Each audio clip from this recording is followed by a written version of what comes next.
拨开世间万象，解密背后真实。大家好，我是野生 AI 产品。不知道小伙伴们有没有发现呢？很多人在聊 Agent 的时候，特别容易把它说成一句话，就是用户输入一句 ，Agent 回你一段，然后就结束了，就像一个更聪明的聊天机器人。听起来很合理，但这个视角其实特别危险，因为它会让你误以为只要把 prompt 写得足够好，所有问题就都能解决。可一旦你真的把 Agent 接进现实世界做任务，你就会发现事情根本不是这么运转。我们先回到用户视角，你眼里的流程呢是很简单的，就是你提一个需求，然后 Agent 给你结果，那用户输入 Agent 就像一个黑盒，直接把答案吐出来，你根本不关心它里面到底发生什么，只关心结果，对不对？这样的一种外部的视角呢，在科普文章里面是特别常见的，但它会掩盖两个关键事实。第一， Agent 内部并不是一次模型调用，它是一个持续运行的循环系统。第二个是输出质量也不是某一句 prompt 决定的，而是整个系统的结构一起决定的。在这个外部的黑盒视角，你很容易得到一个结论，就是 Agent 的平台不就是把写 prompt 做成的工程化吗？既然模型厂商都给你大模型了，那还要做什么 Agent 的平台呀？为什么我们前面说的那6层能力体系还有治理中枢，它有什么必要出现呢？搞得这么复杂？其实答案很简单， Agent 一旦要在真实的世界推进任务，你不做这些，它就推进不了。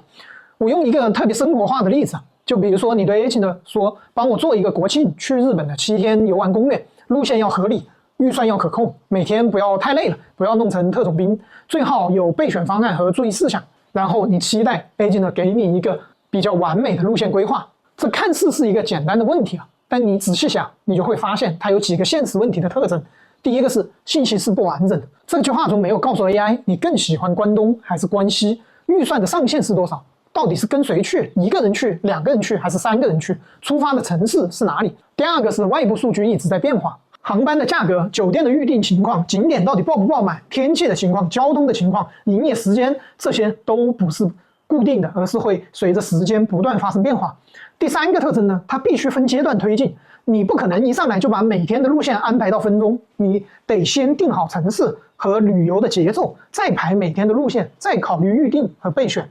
第4个特征呢，它需要反复的验证，通勤是不是太长了，预约是不是可行，预算有没有超过。第5呢，还有风险控制，比如说机票到底选择不可退订的预定，是不是需要你来确认之后再下单等等。看到没？Agent 面对的不是一道算完就结束的计算题，它面对的是一个持续变化的环境。那在这种环境中 ，Agent 就必须循环运行，像一个自动化的决策引擎，它得不断的观察、不断的决策、不断的行动，再看行动之后的结果，然后再决定下一步。这也就是为什么 Agent 的内部实际上是一个决策循环系统。想回答 Agent 的平台到底有没有价值，你不能只站在外部的黑盒视角，你得走进去看看它内部到底发生了什么。那前面的视频我们说清楚了 ，Agent 不是一次调用模型，而是一个持续运行的决策闭环。那这次我们走进 Agent 的内部，看一轮循环中系统到底在干什么。Agent 实际上是在观察现状，做出决策，执行动作，然后整个世界发生状态变化，再观察，再决策，这样的一个不断的循环。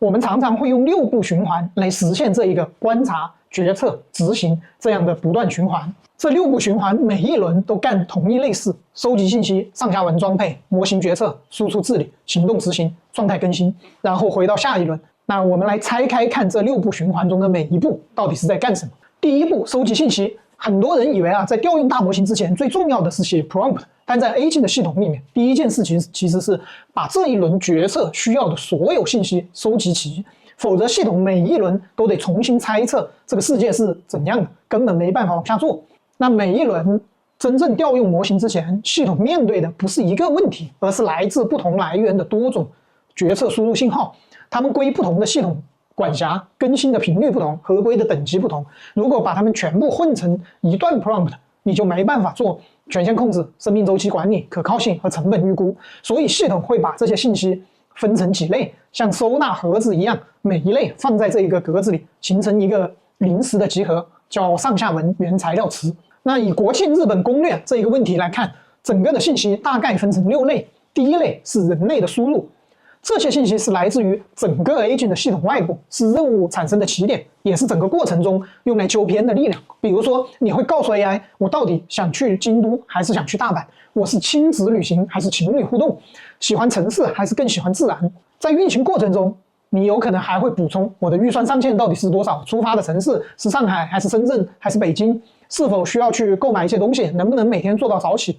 然后在运行过程中呢 AI 可能还会有一些问题需要你来确认，比如说这个旅行时间是不是太长，可能你会告诉 AI 这天的景点太多太赶了，我不想要这么紧凑的流程，类似于这一类让人类来给到反馈。这一类人类输入信息的特点呢，它是不可预测的，是随时变化的，由整个 agent 的系统外部驱动，它用来回答人类现在希望 agent 做什么，要不要纠偏，它决定了 agent 为什么启动，以及人类如何持续影响整个 agent 系统的行为。第二类信息呢，是任务定义信息。如果说人类的输入回答是想要什么，那任务定义信息回答的就是我执行的这个任务在整个 agent 的系统内部到底被正式定义成什么问题。比如以下就是对国庆7天旅游的一个内部任务的定义。任务目标是输出7天游玩的攻略，成功的标准是路线要合理，预算不超过3万元，每天不要特别累，含有一些备选的项和注意事项。约束和禁止呢，不建议跨特别多的城市，通勤时间不超过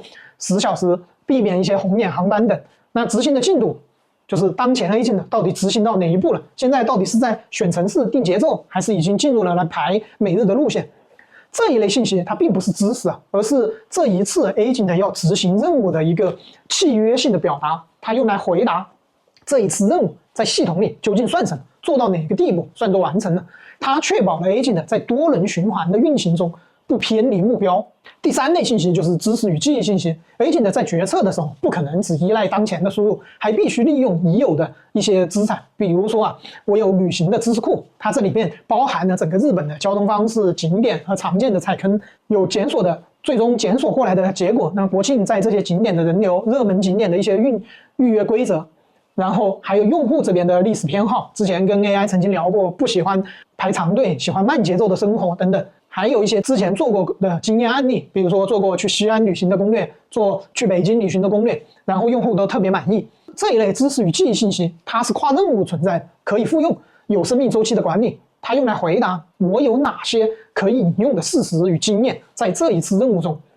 它们构成了 agent 的长期的认知来源，而不是像任务信息是属于本轮的临时信息。第四类信息呢，是能力与工具信息。除了要知道要做什么 ，agent 还必须知道当前系统允许我做什么。比如我现在可以用到的工具有航班查询、酒店查询、地图路线、景点的预约信息检索、预算的计算，但我不能做的就是没有给我写代码的工具，没有给我查询天气的工具。同时每个工具还会有它的约束，它的调用的频率是怎么样的，可访问的数据范围是否允许直接下单等等。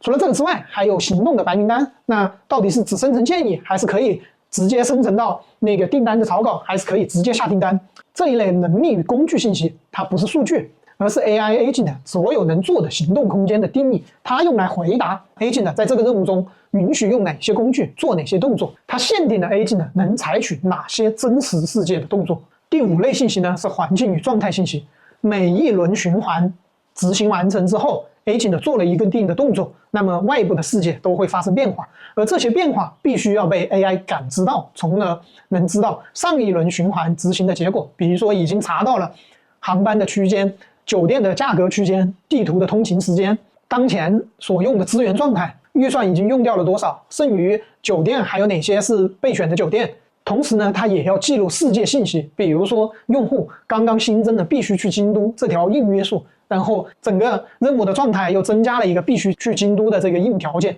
还需要记录运行的信息，比如说工具调用是不是已经超时了，检索到底成功还是失败。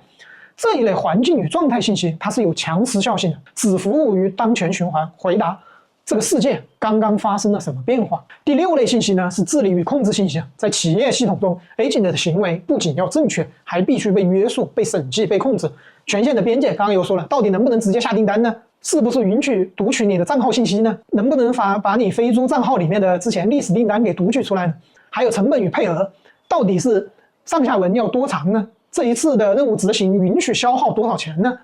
检索的次数最多能做多少次呢？还有风控与合规，那涉及到一些下订单呐、付款呐、不可退的这种订单呢，需要人工来进行确认。这一类治理与控制信息它并不告诉 agent 应该做什么，而是回答最多能做到什么程度，它能做的事情的红线到底在哪。你会发现呢，这6类信息恰好对应了平台6层能力和治理中枢要管理的对象。换句话来说，这是系统每一轮决策里必须处理的事实，被迫沉淀成了不同的信息模块。当这些信息被统一汇集起来，就形成了一个临时的集合上下文原材料池。那最终的上下文就从上下文原材料池中拿取，得到生成。注意到这一步收集信息，把整个上下文原材料池建立好，系统是还没有开始推理的，也没有调用模型，它只是把现实世界里比较分散的信息先集中起来，放到这个上下文原材料池中，然后开始做上下文装配，生成最终的上下文。这步骤一讲起来有点多啊，下个视频我们再来讲后面的上下文装配等环节。今天的视频就先到这里，我是野生 AI 产品，一个工作在 AI 最前沿、爱琢磨、爱思考的产品经理。